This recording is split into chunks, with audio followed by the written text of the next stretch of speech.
Una sociedad injusta, un pequeño grupo de valientes, un proceso que inspiró al mundo. 1868, el inicio.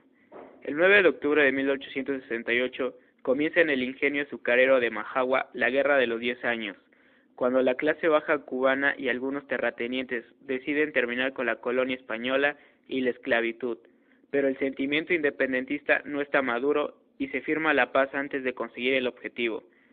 Surge un nuevo pensamiento revolucionario que se consolida en José Martí, célebre escritor y político cubano. La ideología de Martí consistía en el fin del dominio español, lograr la unidad de todos los cubanos en una república y paralizar el expansionismo estadounidense, que ya invierte millones en azúcar, el tabaco y la minería cubana. Martí reúne en Nueva York a veteranos de la Guerra de los 10 años y funda el Partido Revolucionario.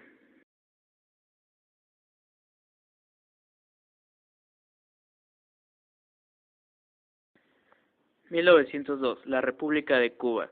Con una Cuba independiente puede hacer peligrar las inversiones estadounidenses. 1848. Los Estados Unidos intervienen en la guerra independentista y terminan de derrotar a España. Respaldados por su victoria, los Estados Unidos ocupan la isla. Los cubanos se ven obligados a aceptar una ocupación lisa y llana de los estadounidenses, a obtener una república solo supervisada por ellos.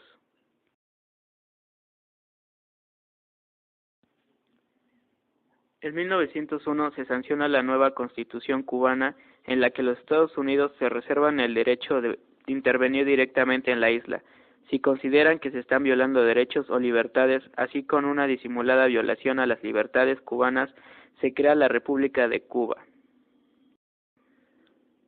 1923. La crisis. En 1902 asume sin elecciones el primer presidente de Cuba, Tomás Estrada Palma. Su gobierno formaliza los vínculos de la dependencia impuesta por los estadounidenses, que se benefician económicamente.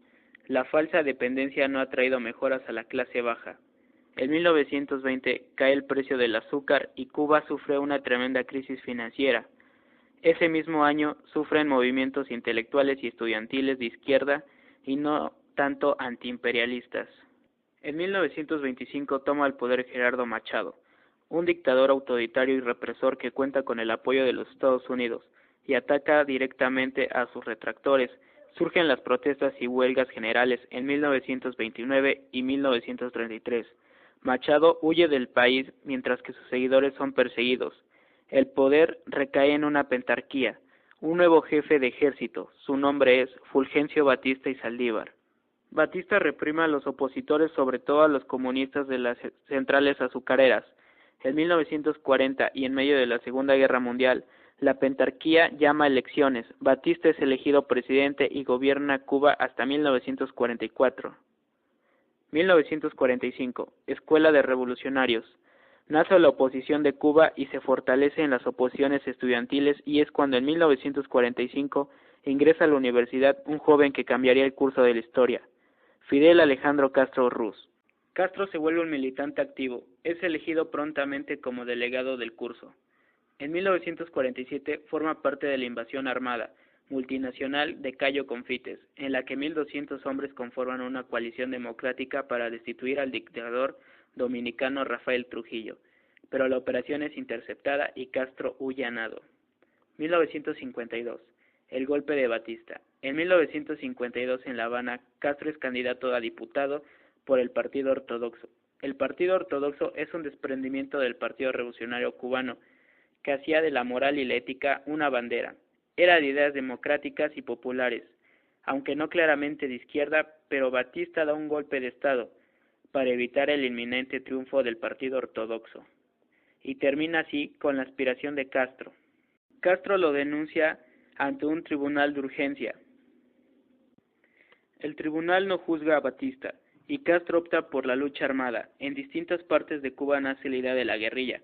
Como única opción en La Habana, un grupo de jóvenes va a la universidad en procura de armas para resistir a Batista. Entre ellos está Camilo Cienfuegos Gorriarán.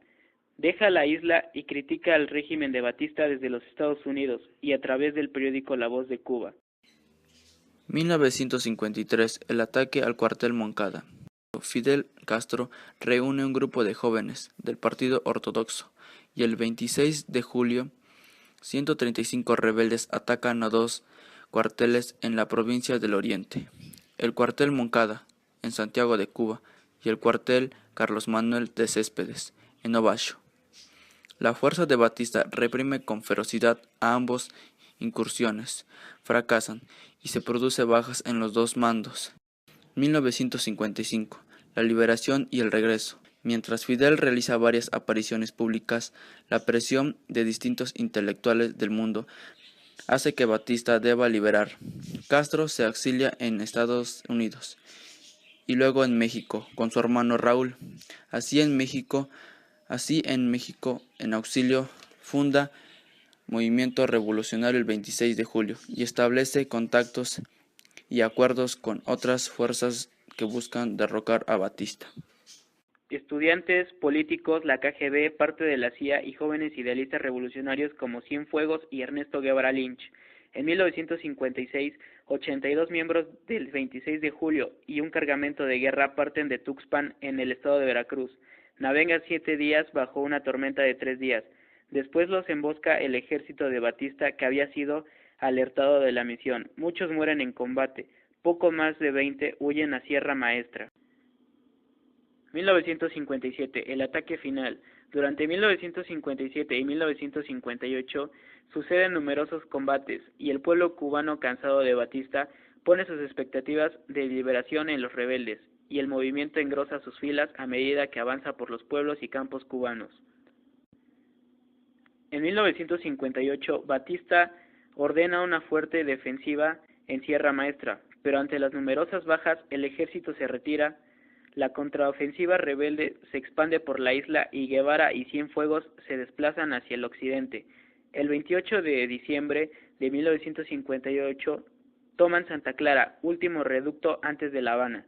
Batista huye del país con $100 millones y muere en España en 1973. Castro entra en Santiago de Cuba y forma un gobierno revolucionario. Se vuelve con el tiempo al comunismo. Un político afín a Castro gobierna en su nombre hasta que le pase el poder, recién en 1976. Esa revolución cubana inspira hasta hoy a los revolucionarios de todo el mundo.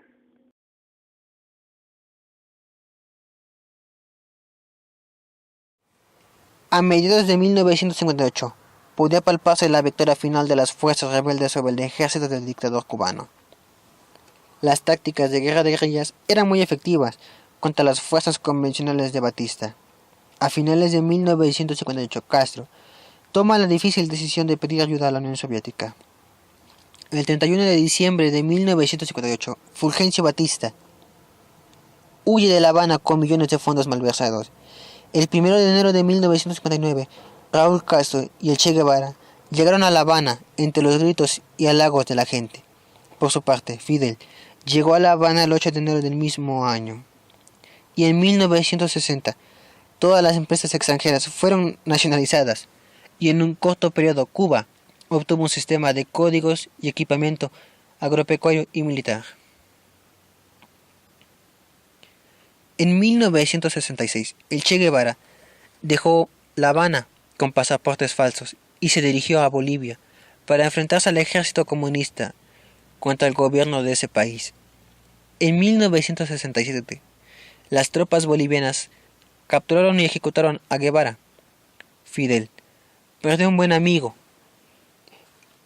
y un miembro clave de su círculo más próximo. Pero Raúl y Fidel siguieron a fomentar las revoluciones socialistas desde los finales de los años 60 hasta los años 80, enviando tropas a todo el mundo para apoyar las guerras imperialistas para la implicación de Cuba. En Nicaragua, El Salvador, Angola, Etiopía, Guatemala, Granada y otros países tienen otros propósitos para Fidel. Castro pensaba que la mejor forma de enfrentarse a Estados Unidos era crear una, dos, tres o muchos Vietnam.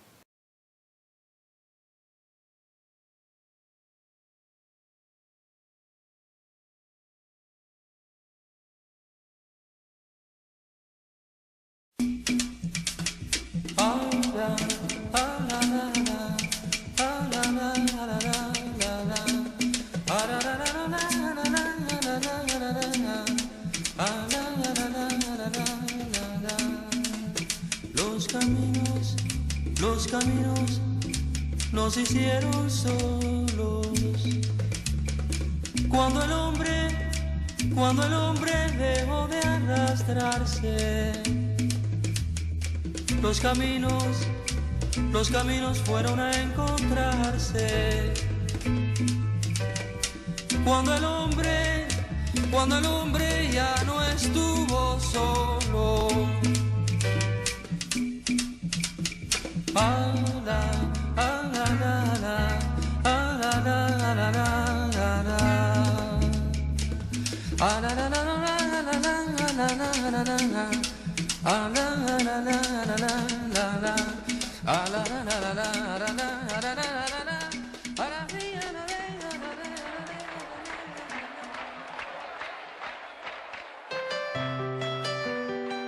Enero de 1959.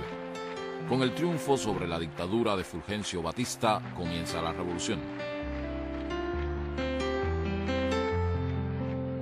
A partir de entonces, ni los rebeldes ni la isla tendrán reposo.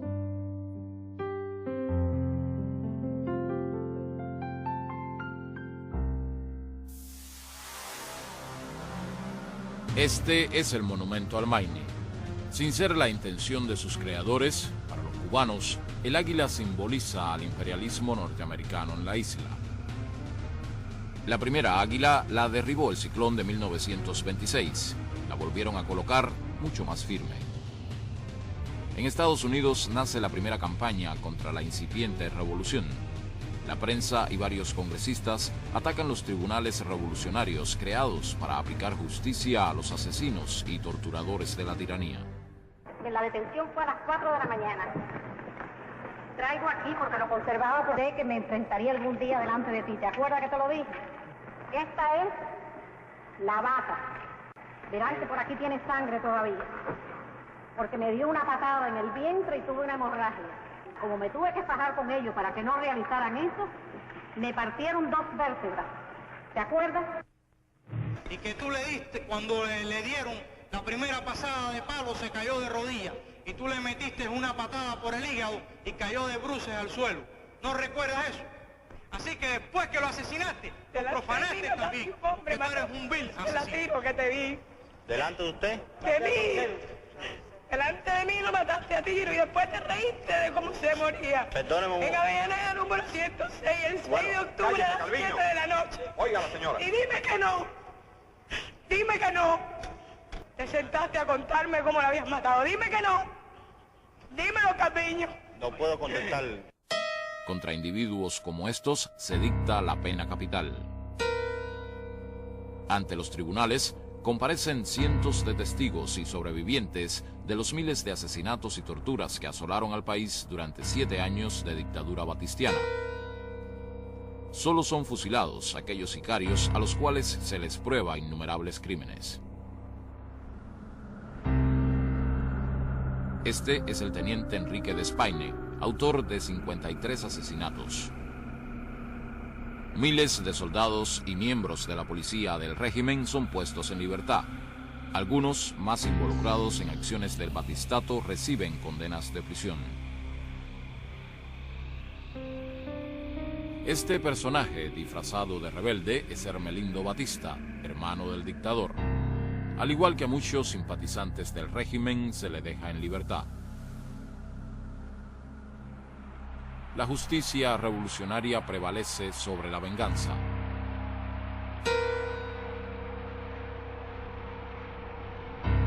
Medio millón de cubanos, espontáneamente, se reúnen para defender esta idea y a la naciente revolución.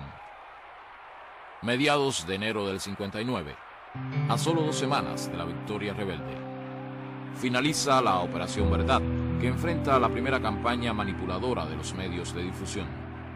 Se expresa un nuevo tipo de relación entre gobernantes y gobernados, inédito hasta ahora. Las ancestrales estructuras represivas de una sociedad, la policía, el conjunto de los aparatos coercitivos son desmantelados.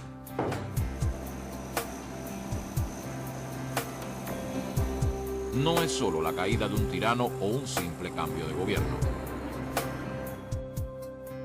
Fidel Castro firma como primer ministro del flamante gabinete del gobierno revolucionario. Manuel Urrutia es su presidente inicial. Se toman las primeras medidas de profunda repercusión social que abarcan la vivienda, la rebaja de los alquileres, los precios de las medicinas, la incautación de bienes malversados. Sin enfrentar el problema de la tierra, su pésima e injusta distribución, es imposible una transformación auténtica en la situación económica y social del país. La primera ley de reforma agraria es dictada en mayo de 1959. No es una ley extrema, permite la retención de hasta 30 caballerías a los propietarios. Una indemnización en términos justos está prevista.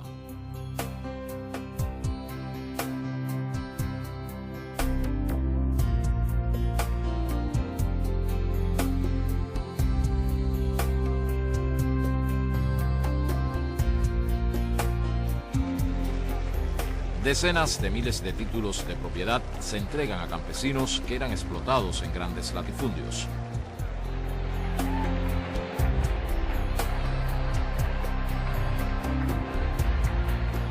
Sin embargo, este es el inicio de las abiertas confrontaciones con el gobierno norteamericano. La revolución no comienza mostrando hostilidad hacia los Estados Unidos. Fidel Castro viaja a ese país el 15 de abril de 1959. Eisenhower, que antes había dado la bienvenida a Batista, no lo recibe. Diplomáticamente, Nixon saluda al líder cubano. Mientras, en las calles, Fidel Castro es recibido como un héroe. Did you ask for any economic assistance? No. I came for good relations. For good understanding, for good economical relations. We are now poor country, but in a rich, poor people, but in a rich country. What we want is to work in our rich country.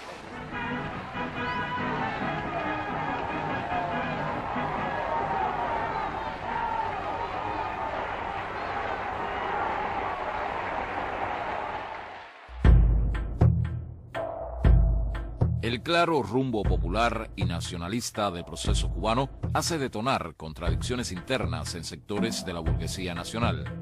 Se produce una crisis dentro del reciente gabinete del gobierno revolucionario. Fidel Castro renuncia a su cargo de primer ministro. El pueblo sale en multitud a apoyarlo. La crisis culmina con la salida del presidente Urrutia y algunos de sus seguidores dentro del gobierno. Osvaldo Dorticós asume la presidencia del país.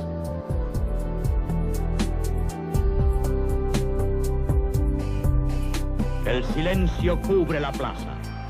Un evento extraordinario, único en la historia de América, va a comenzar. Los campesinos lanzan sus sombreros al aire cuando el presidente de la República, doctor Osvaldo Dorticós, anuncia el regreso de Fidel Castro al cargo de primer ministro.